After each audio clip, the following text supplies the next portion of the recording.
So the first thing I'm going to do is log into our Test Data Manager portal as a test data engineer. A test data engineer is a role that actually understands the applications, the actual data model, understands databases, SQL queries, and those types of things, and really takes on the requirements of the test data team, or the testing team, or the application team, to understand how to fulfill the test data that's needed to meet those requirements. So the first thing you'll see when I log into Test Data Manager is kind of the home page. The other area you might want to look at is maybe the Insights dashboard. This is kind of gives you an idea on what's going on within the environment, so you can see things like job queue times, what types of jobs have been ran lately. You can see here I did some model discovery, PII masking, publishing, right? And then you can kind of see which projects are being worked within, and like this, for example, shows me generators that are being worked on, and what connection profiles are being used, and things like that. So this provides you kind of a view of what's going on in the environment. This is completely configurable. You can choose which portlets you want on your dashboard and how you want to arrange them. And that way you kind of have a daily view of what's going on in the environment. Everything you do within Test Data Manager is project-based. So projects are basically like work streams, and they might represent an application or a particular work initiative going on. And then within a project, you have versions.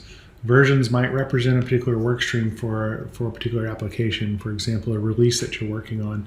And the purpose of this is so you can version your assets. So you spend a lot of time building assets that align to test data requirements for the application. You want to be able to leverage those assets against multiple work streams. So as you're working on maybe the 2.0 release, you still have versions that support the 1.0 release as you make changes based on new requirements to 2.0. So we version all our assets through this project versioning. So the first thing you want to do is actually come in and create a connection profile. Connection profiles for when you're working with databases as a data source or target. Basically allow you to provide the connection details, the user information, where the data store is located, and those types of things on how to connect to it to be able to leverage it. It also allows you to be able to assign who actually can leverage this connection profile. That way you have somebody that has the security authorization to actually know how to connect to the database, but those people that are actually leveraging the test data management assets don't necessarily have to know the connection information to the database. So once you create your connection profile, the first thing you'll want to do is kind of come into modeling. Modeling, you can come in and create environments. Environments might represent particular environments that you're working in, maybe a testing environment, maybe UAT, or maybe other initiatives like even a development environment or whatever the environment's being used for. Environments then can be targets to be able to push data into, right? Or pull data from a source, for example. So here, in this case, I have SAP HANA sitting out in Google Cloud, in the Google Cloud platform. And so I'm connecting to that through my data source that I'm leveraging and using that for a particular target environment. An application can be made up of multiple data sources, right? Multiple data stores. And so you could have multiple data stores defined in here so you can push data to multiple data stores at one time, right? So once you define your environment, the next thing you want to do is do some discovery in your environment. So to do discovery, what you'll actually get is this ability to be able to scan the data model. So based on the environment that you've created, whether it's one or more backend data stores, you can select that environment, and then you can select various options, basic versus advanced, whether you want to include specific tables or schema objects or exclude them, or you just want to scan everything. And then you can kick off a scan. Now the results of a scan is going to give you a view like you're seeing here. So this is where I've scanned a specific subset of tables within the ERP environment, SAP ERP environment, and I'm only including some procurement and finance tables here.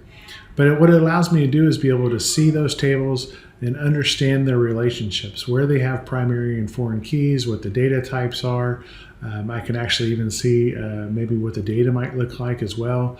I can come in and when you're working with large amounts of tables and columns, maybe some of these column names aren't friendly names that you understand. So I can come in and assign aliases like this banks key. So when I'm displaying it in Test Data Manager, I have it in a format that's easily readable. I can also edit relationships, right? So we'll discover relationships at the database level, but maybe there's logical relationships that the application is honoring, and you want to add those relationships in here. So you can actually edit relationships and assign relationships across tables within a particular database, but also across tables from multiple data stores, right? Because there's a lot of times there's logical relationships being managed through the application across data stores, and you need to be able to represent that in your test data management model. So when you're pushing data to it, you can honor that data integrity. So this is one view. I can come in and get a details view, or I can actually kind of walk the model a little bit. I can see that this bank's key is related to this LFBK table. And then I can kind of start walking the model and understanding a little bit more about what I'm looking at within, in this case, SAP.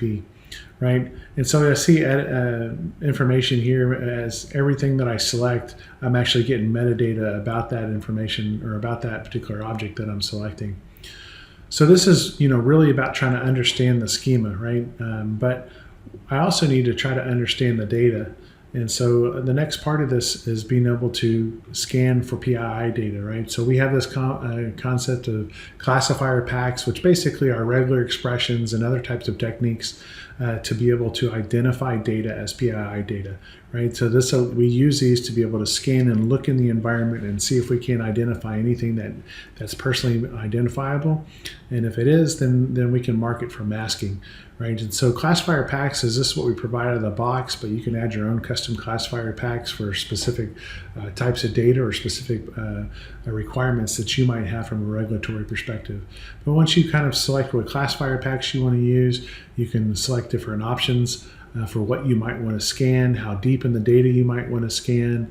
And then you can actually go through and just like you can on the relationship discoveries, you can include certain tables, and then you can kick this off either on demand or actually schedule it.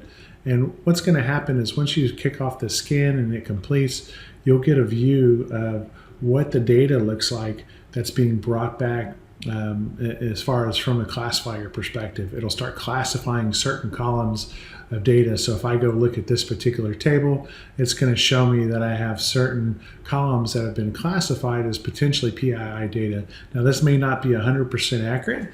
It's really just giving a test data engineer a guide on places to look.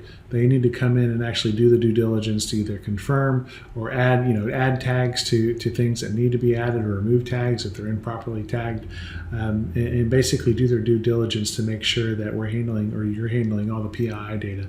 So this is a process we developed working with customers out of EMEA that need to show compliance for GDPR, right? So one other view I didn't show you from a scanning perspective is this entity relationship diagram. This kind of lets you kind of walk the entities, and you can see metadata about the information, and you can kind of walk the model and understand a little bit more about how things are related. And you can also see where there's static tables. So if I zoom out here, I can see that there's static tables with no relationships over here, right? So it just gives you another view to look at to really kind of understand your data model.